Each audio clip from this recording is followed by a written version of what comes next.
One बंधु परिषद Raipur chapter एवं महिला समिति द्वारा राजधानी रायपुर के निरंजन हॉल में आयोजित एकल अभियान का समापन समारोह आज राज्यपाल सुश्री अनुसुईया उइके के मुख्य अतिथि में संपन्न हुआ।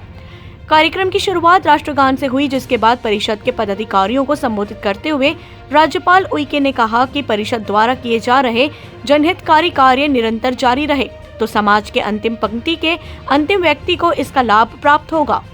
महिला समिति की मीडिया प्रभारी कविता राठी ने बताया कि इस दौरान राज्यपाल उइके परिषद के कार्यकर्ताओं सहित सहयोगकर्ताओं का सम्मान किया। कार्यक्रम में प्रमुख रूप से कार्यकारी अध्यक्ष दीपक भीमसरिया, सचिव चंदन जैन, महिला समिति प्रभारी एवं उपाध्यक्ष अनीता खंडेलवाल, महिला समिति अध्यक्ष कांता सिंघानिया, सचिव साधना दुग्गड़, शताब्दी पांडे, सह सचिव अनिल मुंदड़ा, जितेंद्र अग्रवाल, अनिल डागा, मीडिया प्रभारी कविता राठी, सुलोचना बंका, अनीता किंगर, रेणु गुप्ता, चंद्रा अग्रवाल, आरती अग्रवाल, संध्या गुप्ता, राकेश शाह, नेहा अस्पिया, सविता राठौर, किरण राठौर, मोनिका राठौर, मंजू राठौर, अनीता राठौर, गायत्री राठौर, मधु राठौर, उषा राठौर, पुष्पा राठौर, सरिता सेवकानी, रीता सोनी, सुचित्रा छतवार सहित परिषद के अनेक पदाधिकारी उपस्थित रहेंगे। मैम, आज आप यहाँ पे प्रशिक्षण शिविर में आप आए, कैसा लगा और आप क्या इन्हें संदेश और देना चाह रहे हैं? देखिए, मुझे तो हमेशा इन वन बंधु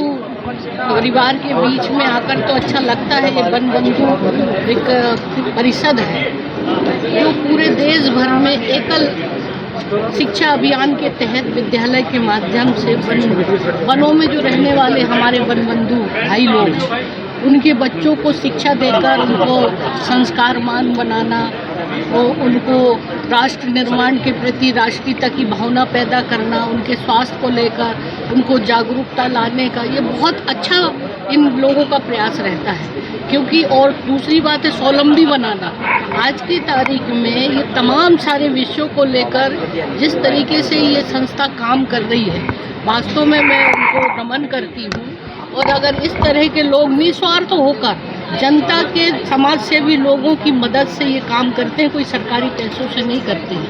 और आप बताइए कि जिस तरीके से आज शिक्षा का जो है ग्रामीण क्षेत्रों में स्तर बहुत अच्छा नहीं है और इस तरह की शिक्षा तो उन लोगों को मिलती नहीं है। अगर ये शिक्षित होंगे तभी तो वो समाज और देश का निर्माण भी कर सकेंगे, अपना भविष्य बना सकते हैं। तो इस तरह से एकल जो विद्यालय है, अभियान है, इनके पीछे मकसद यही है कि उस व्यक्ति को शिक्षा देकर उसे स्वावलंबी बनाना और साथ में उसे राष्ट्र निर्माण की भावना पैदा करे, जिससे कि वो देश के बारे में भी समझे। क्योंकि आज वो व्यक्ति को पता ही नहीं रहता और फिर उसके साथ साथ उसकी किस तरह की शिक्षा का भी अभाव रहता है। तो ये वन बंधु जो है परिवार संस्था ये काम कर रही है और मुझे यहाँ आकर बहुत अच्छा लगा।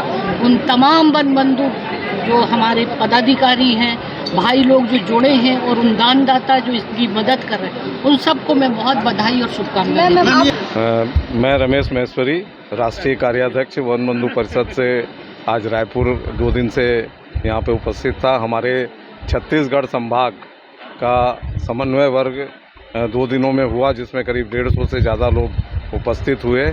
और इसमें हमने हमारे जो 3 पिलर हैं, सेवाव्रती, हमारी अंचल समितियां और नगर संगठन, इन तीनों का एक समन्वय हुआ। और मैं ये कहना चाहूँगा कि इस माध्यम से हमने अपने संपर्क को स्थापित कर और पूरे संबंध बनाए पूरी टीम ने। और आगे हमारे एकल के जो कार्य है, हमारे जो गांव में स्कूल चल रहे हैं, 75,000 से ज़्यादा स्कूल चल रहे हैं, और हमारी श्रीहरि की जो योजना है और EOW की योजना है, उस पर हमारा कार्य गति लेगा, ऐसा मेरा मानना। इस छत्तीसगढ़ संभाग की जो ट्रेनिंग अभी हुई। धन्यवाद। एकल प्रणाम। मैं वन बंधु रायपुर महिला समिति के अध्यक्ष हूँ। 2 दिन का जो समन्वय हुआ बहुत ही अच्छा हुआ। संभाग से भाग से आए हुए सभी बहनों का मैं स्वागत की।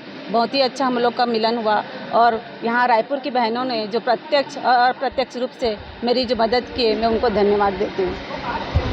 बस यही समझ में आया कि वनवासी क्षेत्र को विकसित करना है, वहाँ के लोगों को जागरूक करना है, वहाँ पे शिक्षा का स्तर बढ़ाना है और इसी पे ये कार्यक्रम हुआ था, जिसमें छत्तीसगढ़ प्रदेश से, ग्रामीण क्षेत्र से हमारे सब नगर संगठन, ग्राम संगठन और सेवावृत्ति सब यहाँ पर उपस्थित हुए थे। आगे और किस तरीके से बेहतर करेंगे?